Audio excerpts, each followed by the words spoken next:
La paix avec vous. C'est le missionnaire Moses. Nous sommes toujours avec vous pour le message de Dieu en faveur de tous les hommes. Nous disions que Dieu a un seul message pour tous les hommes. Ce message, c'est le message de la repentance vis-à-vis de Dieu et la foi en Jésus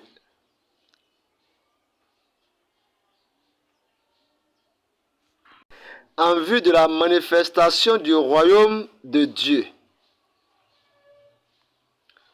Vous pouvez lire cela dans les Écritures saintes. Le livre de Marc chapitre 1. Il est écrit: les temps sont accomplis et le royaume de Dieu n'est plus loin. Repentez-vous et croyez à la bonne nouvelle. C'est ce que le Seigneur Jésus est venu annoncer. La volonté de Dieu n'est pas de l'adorer ou de lui rendre un culte. Jésus l'a exprimé en disant: je suis venu pour faire, ô Dieu, ta volonté.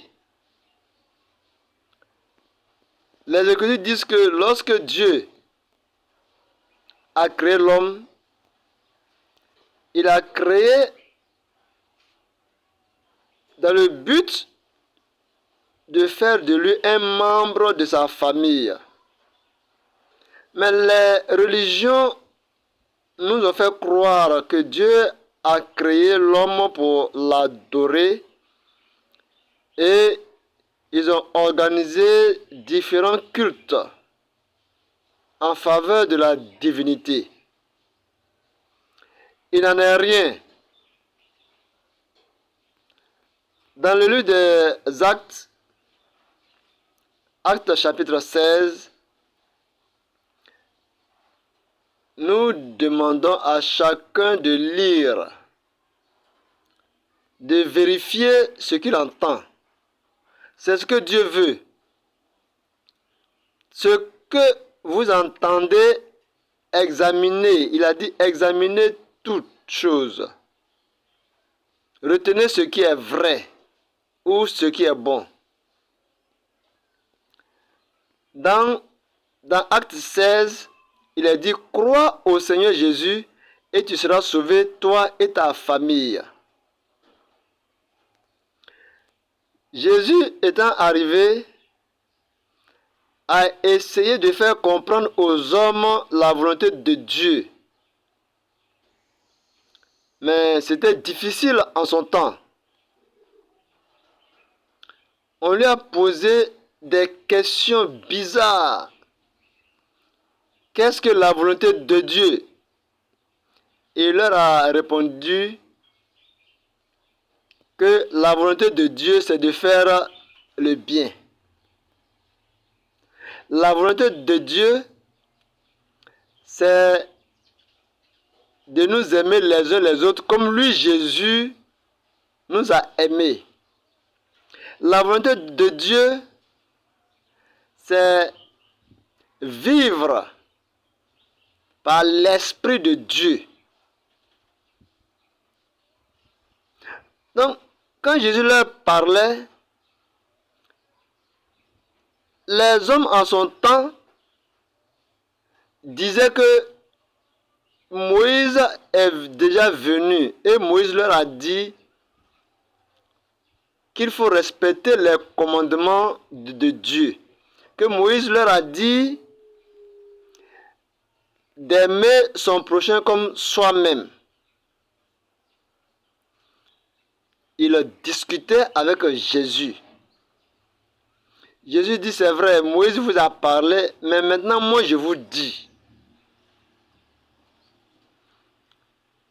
C'était difficile de faire entendre raison.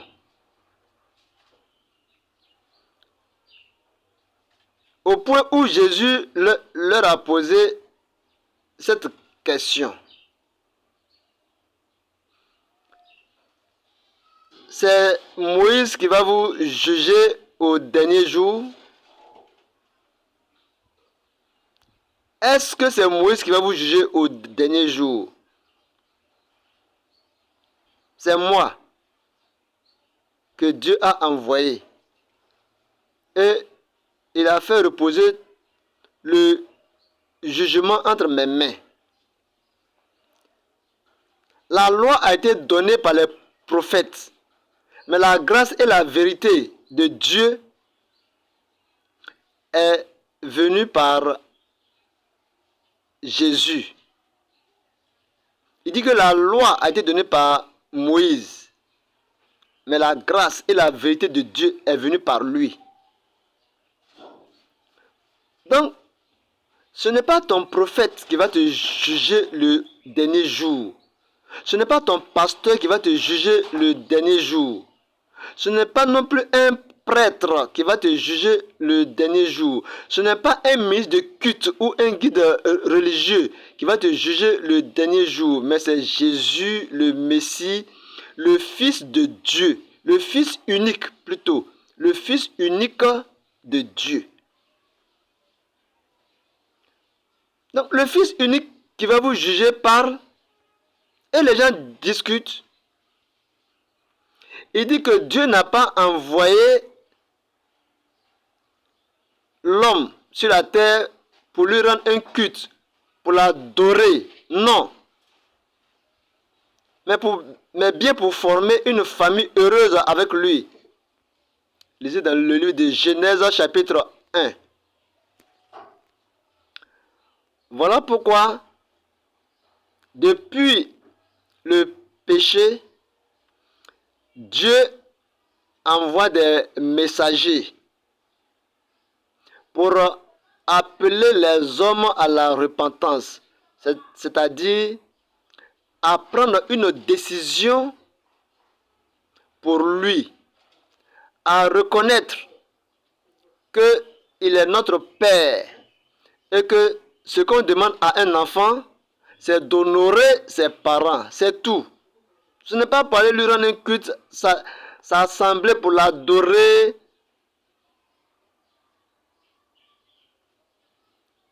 Je prie pour que Dieu ouvre l'intelligence de tout un chacun pour que le monde puisse comprendre le message de Dieu pour tous les hommes.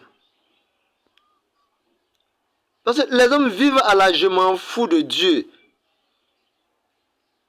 Ils aiment adorer et se faire la guerre. Même quand des pays ou des personnes se battent, au lieu de les séparer, ils les encouragent. Ils s'en vont donner des armes par-ci, par-là. Ils investissent dans le mal. C'est pas bien. Changer ce comportement. C'est le message de Dieu. Tous les prophètes en avaient parlé. Mais c'est Jésus qui est venu, le Fils unique, qui est venu révéler la pensée vraie, réelle du Père. Mais les hommes aiment discuter dans le vide. Ils ne savent même pas que Dieu est un Père et qu'il a des fils. Jésus nous l'a fait connaître. Il a dit que il est le Fils unique, c'est-à-dire le Fils spécial, l'envoyé spécial. Il n'est pas le seul Fils, mais il est le Fils unique. Que Dieu nous aide. Jésus doit être notre référence parce qu'il est la parole. Il représente Dieu sur la terre, dans le monde.